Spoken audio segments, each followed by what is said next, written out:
Hello and welcome to the Women in Motorsport program. I'm Isha Azim from Racing with Isha. And with me we have Ben Schneider from Grid Encore and LastCar.info, Emily Sharp and Joe Samaniego. As always, a big thank you to our Patreon investors, Colin, Deshelle, Mark, Robin, David, and Matthew. Your investment in the Grid Network, no matter the size, plays a crucial role in our mission to promote women in motorsport. You can make a difference by clicking on the link in the video description. Or you can always opt to do a one-time investment through Buy Me a Coffee or YouTube Super Chat. $10 by Buy Me a Coffee or YouTube Super Chat, and we will mail you some Grid Network stickers. So be sure to subscribe, hit the bell icon, and share our content with family and friends who love motorsport. So let's get this show on the road by talking about Jamie Chadwick. Now, Road America saw history made when Jamie Chadwick became the first female driver to take the pole in a road/street course race in the INDY NXT Series in its history. Now, the three-time W Series racer came into Road America looking for a strong result in the midst of an up-and-down season. She led the race's first half, including leading the field to one restart when Rowe went off. Second half of the race, there was another caution. Chadwick held off Jacob Abel, who got passed by Louis Foster. With 5 laps to go, Chadwick and Foster battled for the lead, which allowed Abel back to second. Now, Abel and Foster battled for second place then, allowing Chadwick to get away with 4 laps to go. Then a red flag came out for a crash between Michael D'Orlando and Miles Rowe with 3 to go. Now, on the final restart with 2 to go, Chadwick couldn't be caught and she earned her first INDY NXT win. Now, Emily, Ben, Joe, I want to ask you guys, what stood out from Jamie's performance this weekend? Yeah, I think the word that really comes to mind is steady. As far as the race went for Jamie, she just looked so consistent and honestly comfortable, despite it not being the easiest race to execute. Chadwick never really got a significant time gap between her and her competitors. I believe the highest amount of time she built for herself was just a little over a second. So that in itself, without all of the red flags and other obstacles that came her way, is really just a testament of her really dominant effort to maintain that lead. And as I had mentioned, she had that late red flag that could have easily shaken that cadence that she built for herself. But truly, she just made it seem like business as usual out there with those 20 laps, which it seems like she has this very cool, calm, and collected mentality when the helmet is off as well. When she got out of her race vehicle, I think I was actually more excited and cheering loudly than she herself was. So again, what really stood out is she had a great dominant but calmness about her this weekend, and again, her nerves of steel really is what positioned her for that pole and ultimately the win. I think the word that stands out to me is dominant. To take pole position, lead the whole way, deal with the restart, specifically the last red flag, and then to hear Louis Foster under the red flag come over the radio and basically admitting that he didn't have the pace to hang with his teammate Jamie Chadwick and asking the team to tell her to give me slipstream going down the main straight so I could hold off Jacob Abel. I mean, that just shows how highly respected her performance was among her peers. And, you talk about Foster and Abel finishing second and third. Those are probably your 2 championship protagonists now after Nolan Siegel withdrew. Of course, he got the call up to drive the Juncos Hollander racing car in the main IndyCar Series, so we'll see if he can bounce back from that. But looking at the top 5, Reese Gold is 5th in the standings. Kyle Collette is 3rd. He finished 5th. So she literally had to beat the best of the best in the series this year to get the job done and win this race, and that's exactly what she did. And as the broadcasters were saying, I would not be surprised if this isn't the last time we see Jamie Chadwick standing on the podium this year, maybe even standing in the middle again. Now, like I said on Encore on Monday night, she's got a big test coming up over the next couple of rounds here when we start getting on the oval tracks. So I know that was a struggle for her in 2023. She's improved massively on the road courses, clearly taking the win at Road America this weekend here in 2024. So we'll see if that improvement transitions over to the ovals as well. But in the meantime, here and now, a great result for Jamie Chadwick, and I think speaks very highly of where her confidence is, where her driving is for her career at this point in the American open wheel racing landscape. And I think her future is very bright. Very bright future, very great effort. One of the big things in this race, as fast as she was, she also handled the restarts and that red flag just beautifully. Those are easily the opportunities where they could lock up the wheels, go a little too hard in that corner, exit poorly, and then next thing you know, on that long backstretch, somebody's going to get a draft, slipstream, get around you. Jamie Chadwick was just perfect. One of the times when she had somebody really right behind her, the way she just perfectly timed going wide for the corner to make that block, enter the corner, gain distance. It was like this is sort of what we anticipated when she came from the W Series, that she's been through all the races in Europe. She was going to come out here, run great races at great speed. That's what we saw. That's what we finally got to witness at Road America. And overall, the fact that she put together such a dominant effort, controlled the race, and with those restarts, that red flag, we know she was probably hoping, oh, do we really need this red flag? Could we just keep going? But then she went out and she just proved nobody's beating me today, and she got her first win. Yes, definitely. Great thoughts from all of you guys. Now, let us take a look at what Jamie herself said about winning and hopefully earning more wins in the future. Yeah, we came into this year aiming for that. Kind of off the back of last year, trying to be a little bit more aggressive with our approach. Think less conservative in each race, trying to finish races, just trying to go for wins. And we've had good pace this year, probably not good enough pace to challenge for a win until we got to yesterday. And yesterday I knew we had an opportunity, and then today starting on pole, another opportunity. And I think you don't get those regularly in this championship. So I was just keen to make the most of it. All right, so considering she got the win and that the championship is a bit of a long shot, I want to ask you guys, Emily, starting with you, do they go back to being more aggressive and getting the wins, or do you think they're going to take on a different approach now? Yeah, I think, Joe, you had mentioned it, perfectly timed. And to your point, I think this weekend was perfectly timed for her. It really seems to have come together between her dominant driving style and finally the fast race vehicle that she, throughout the season, has been hinting that they have. So again, she finally has that elusive Indy NXT win to her name. So I feel like there's a little bit of relief off of her back.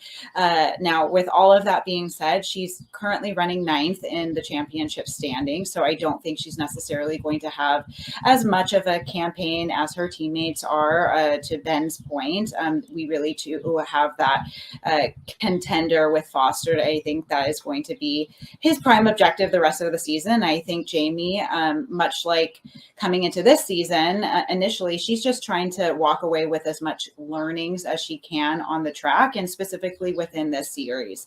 I think she's absolutely going to take advantage if further opportunities come her way for potential more podiums, potential additional wins and poles.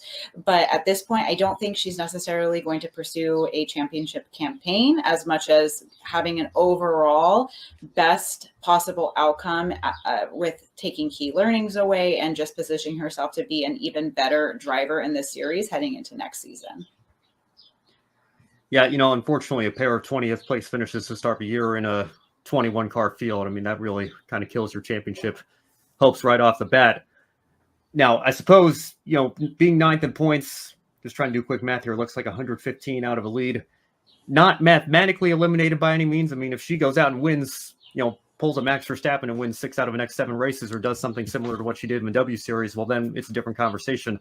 I think that's a very high expectation, a very frankly unfair expectation given how competitive Indy NXT is to place on her shoulders there. So I think, to Emily's point, you probably just go for broke here. And, as Isha was asking, absolutely, you just be as aggressive as possible and try to go out and go for the win. And that's what makes the headlines. And that's, ultimately, why we're talking about her in such a positive light this week is, the 3rd female driver to win in this series, first in 14 years, first to do so on a road or street course here.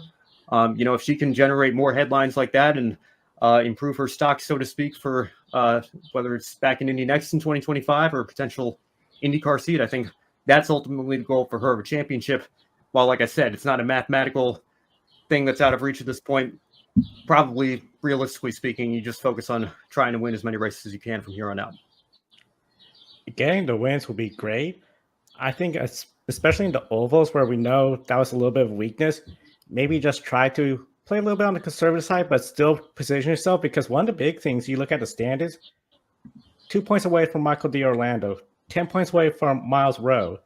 If she could get around them in the point standings, I think that would be a huge achievement, because I think a lot of people anticipate Miles to be up towards the front.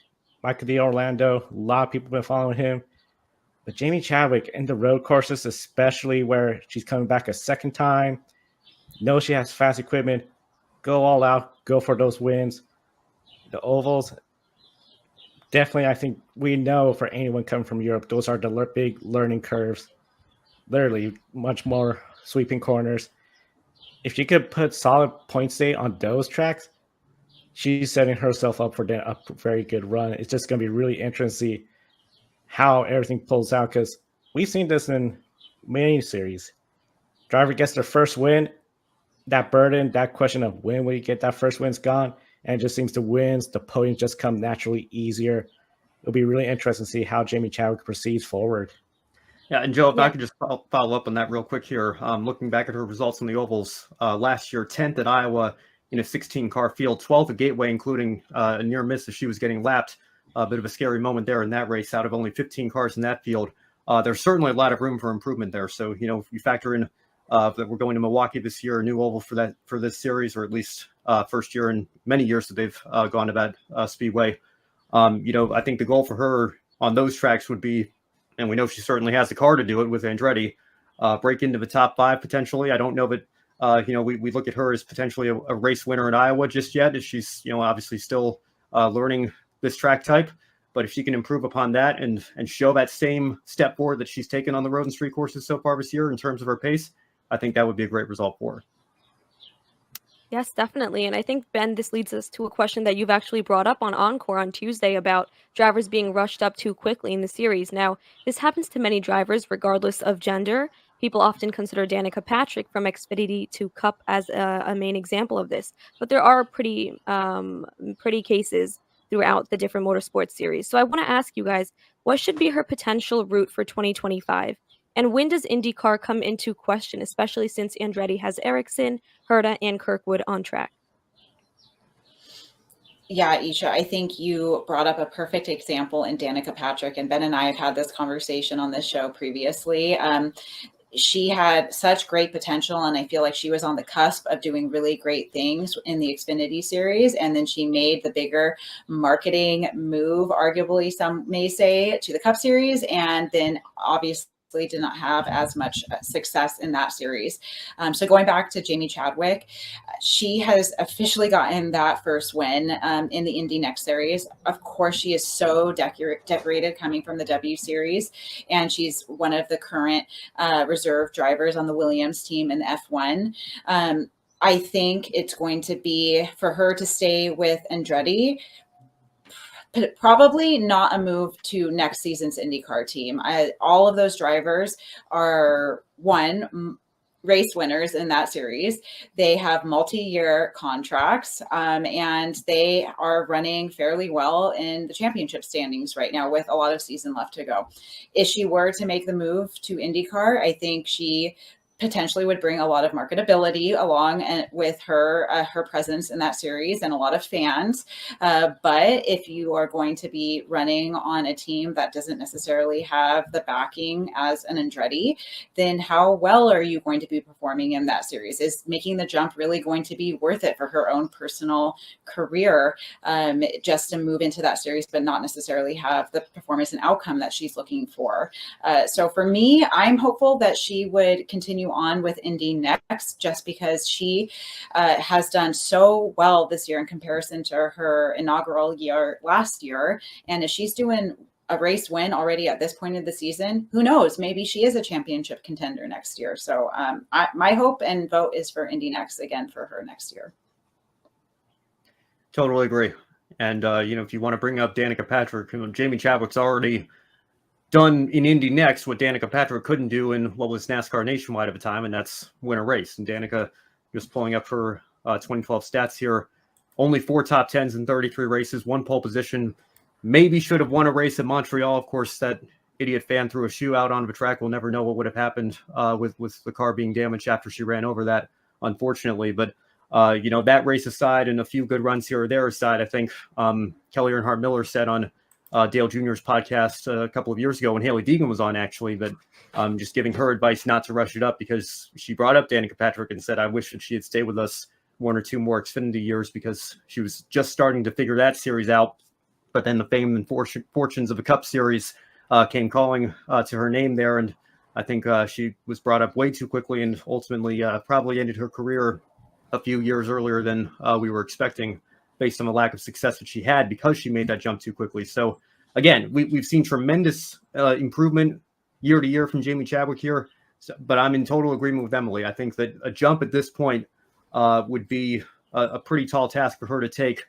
And then you have to consider the fact that, the last time Andretti was running 4 cars, Devlin DiFrancesco was in that 29 car and couldn't even so much as get a top 10. Now, how much of that was Devlin? How much of that was Andretti's resources being spread too thin across 4 entries rather than the 3 they had now? I think that's a fair question, but I don't think that that would work in Chadwick's favor. I think Andretti's been a little bit stronger as a 3-car team, at least in terms of pace. We know Colton Hurd has been struggling to finish these races here the last couple of weeks, but I think for Chadwick right now, I think Andretti's a great place to be in the long term.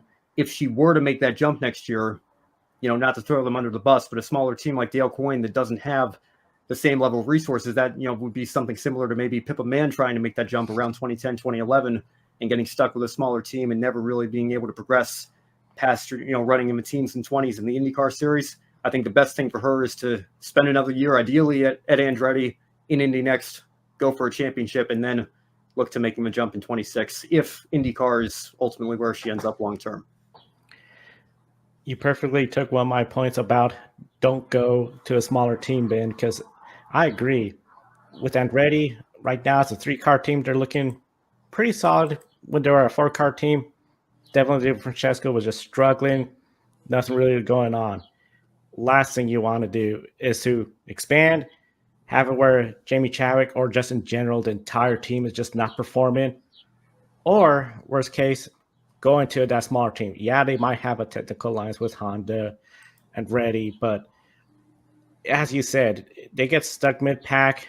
Then it just seems if some other drivers come in, get the opportunity, they might be jumped over Jamie Chadwick to get that spot. And when you look at their driver lineup, they're all Colton Herta, Kyle Kirkwood. They're both pretty young. We know they're going to be around a long time. Marcus Ericsson, many years of racing. How much longer? I'm starting to think maybe that could be a potential route if she does a good year in Indy next year. If Marcus Ericsson decides to look elsewhere after 2 years, that could be a potential landing spot. Jamie Chadwick, right now, 26 years old, still a lot of racing time. So I would make it unanimous, I guess, and don't rush out to IndyCar next year. I'm curious, though, what would we think if Andrea was like, hey, we'll put together a car for her for the Indianapolis 500. Would that be an opportunity to jump on, or do we think just focus on Indy next? I have some thoughts on that, Emily. I'll defer to you, though, if you want to go first. I mean, I certainly would be excited to watch and be in support of her. But I think to Ben's point, which I think he may bring some of those oval stats back into his point here.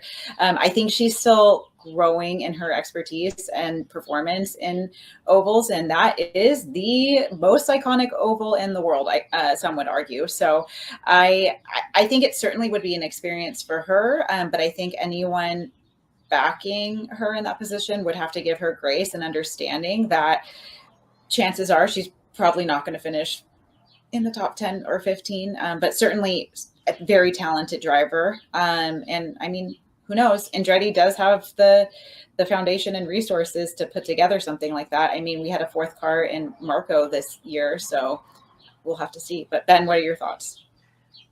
Yeah, I mean, we're talking about a full season effort, 25 or 26 here, and all of us unanimously are saying 26. I think the last thing you want to do is, try to go all in on an Indy-only effort for next year. And I think the main reason why is, I'm going to get on the soapbox here about the Freedom 100. We got the IndyCar schedule today with Fox News and everything.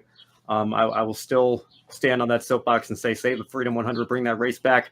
And the reason is because I don't think it's any coincidence that poor Nolan Siegel was the only driver that got bumped this year. And you look at what the Indy NXT schedule looks like right now, and we don't go to very many ovals. We don't even go well, we don't go to any super speedway ovals where you're using that aero kit like a Texas Motor Speedway or, a track like that, a mile and a half even, where you can get used to that style of racing. And then you throw Nolan Siegel in a Dale Coyne car and expect him to go qualify for the 500 with only his rookie orientation or whatever. It's a very tall task for any driver, and Jamie Chadwick would be no exception here. So I think, trying to put together an Indy 500 only program, would be, something that I would want to try to avoid for her. If we're talking about her being, at the level that she's at right now, if Indy NXT is the better place for her to run full time, I don't think you mess with a one-off in that situation either. All right, now with that, let us take a look at the near future for her. Laguna Seca will be next for Jamie Chadwick and the Indy NXT drivers. Now with that, Emily, I'll hand it over to you to talk more about Isabella Robusto and her West Coast swing. Thank you, Isha. The West Coast swing saw Isabella Robusto bring home 2 top 10 finishes, improving from her qualifying efforts both times. At Portland, Robusto qualified 13th and came home 3rd. At Sonoma, she started 14th and finished 6th. Ben, you were at both races. How would you describe her performance at Portland and at Sonoma? Yeah, I thought she was very strong, and I was very impressed. I think it was a bit of a wild card for her. Her first ARCA starts on a road course, and she performed very well, obviously, bringing home a podium finish. Portland running in 3rd place. I think she was running as high as 3rd throughout the Sonoma race, ultimately got shuffled back a little bit to P6 there at the end, but she had a great battle with Dale Quarterly going all throughout the entire race. It's unfortunate Dale got spun there on the last lap. TV didn't really show exactly what happened to him there at the end, but they were together all race long, and I think she handled herself very well these 2 races, and it's going to be interesting to look at her upcoming schedule and see what's next for her. I know Joe interviewed her when we were at Portland. She said she was excited for the Irwindale races, so we'll see her in a couple of West races here in just a few weeks. But I think she's adapted very well to ARCA this year, and has run very strong, and to do so at a variety of tracks. Obviously Phoenix, her debut race, finishing 6th there, and then the runner-up at the Nashville Fairgrounds in the East race, and now these road courses here in the West Series. A very diverse track type to be making her first few starts in the ARCA platform, and she's handled herself very well at all of them. So far, Robusto has a top 10 finish in all of her starts, 1 in ARCA East and 3 top 10s in ARCA West, one of which was the combo race at Phoenix with the National ARCA Menard Series Tour. Now, considering how ARCA drivers sometimes don't run a full schedule, but race across the different series in the ARCA platform, how does Robusto stack up overall? It's kind of hard to say because we do still have a small sample size here, and it's across all 3 divisions of ARCA. You had the East race at the Fairgrounds, you had the West Series race, which was a combo with the main series at Phoenix to start the year, and then you have these 2 West races at Portland and Sonoma on the road courses. So, like I said, a variety of track type, but an even smaller sample size when you break it out across all the different divisions. But I would say, based on her results, if you did give her a full season, whether that's in the main ARCA series or the ARCA Menard Series West, I'd be hesitant to throw the East in there since there's only a few standalones these days. But maybe that's something Venturini would be interested in for 2025. I'm not sure, but I think that, like I said, she's handled herself very well at all these different types of tracks. If you gave her a full season effort, I think there's no doubt in my mind that she would be a contender for a strong points run and more top 5s and top 10s along the way, maybe even a win with how quickly she's gotten up to speed. So, to sum it all up here, it's difficult for me to give a fully definitive answer because we haven't seen her aside from just a handful of races here or there so far. But based on those results, I would imagine that a full season effort would go very well for her if that's something she's looking at for 2025. Yeah, absolutely. And we certainly are going to be watching. So thank you so much, Ben. And Isha, we'll pass it back to you for the upcoming 24 Hours of Le Mans. Yes, thank you, Emily. So this weekend, the 24 Hour of Le Mans will host 186 drivers in the Great Race. Unfortunately, Doriane Pin will not be in the race due to injury to the Iron Dames. However, Sarah Bovey, Michelle Gadding, and Rahel Frey are taking over for Pin. And last year, these same 3 drivers earned 4th place, which was their best place finish. Now, next week, we will recap the 24 Hour of Le Mans and preview the next F1 Academy race as well. So be sure to subscribe to the Grid Network and hit the bell icon so you don't miss any of our content. Now, Saturday Grid Live pre-race will be for the NASCAR Cup Series. However, the NASCAR recap will occur on the Grid Encore program, so stay tuned for that as well. Wrap-up will have Supercars and Le Mans. Now that's all for today's show, everyone. For Joe, Ben, and Emily, I'm Isha. Thank you and enjoy the races.